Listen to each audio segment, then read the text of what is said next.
Hello everyone, welcome to my channel, and in this tutorial I am going to explain you what is a truncate command and how we can use it in different examples, and also we are going to see the difference between truncate, delete and drop command. So without a further ado, let's get into it. The SQL Truncate Table command is used for deleting the complete data from an existing table. In this case, we are only deleting the data from the table and not the table structure. We can also use drop table command for deleting the complete table, but it would remove the complete table structure from the database, and you will need to recreate this table once again if you wish to store some amount of data in it. This is the basic syntax of truncate table command. We just have to type truncate table and the table name. Let me show you with some example. This is the SQL command line interface, and we are going to use truncate table command on students table. Let me show you its data. Select star from students. So these are the records present in the students table.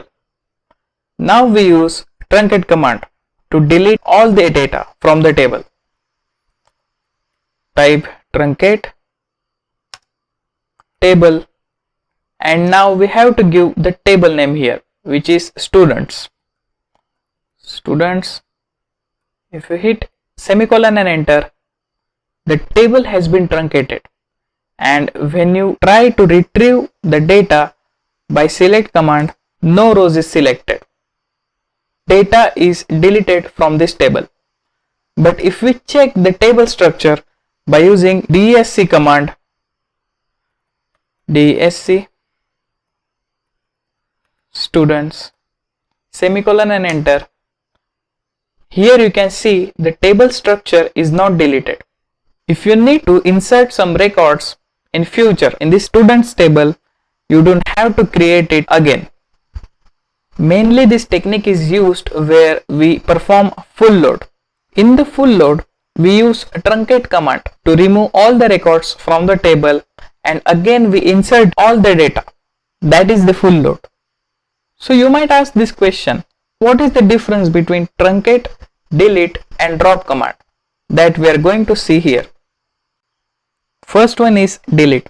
So basically delete is a data manipulation language or DML command which is used for deleting one or more records from a table.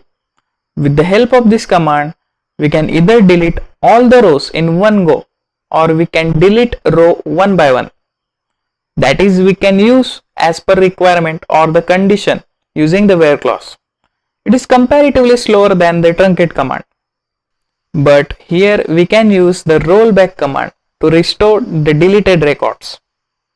Drop command. So drop command is a data definition language command.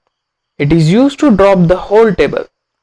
With the help of this command, we can drop the whole structure in one go, which it means it removes the named elements of the schema. By using this command, the existence of whole table is finished. In this case, we can't restore the table by using rollback command. And last one is the truncate command. Truncate command is a data definition or a DDL command which is used for deleting all the rows in one go, as we saw earlier.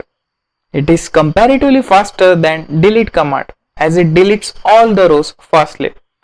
Here we can't restore the records of the table by using rollback command. So that was the whole difference between truncate, delete and drop command. I hope you like this video, so don't forget to subscribe to my channel and also ring the notification bell to get latest updates.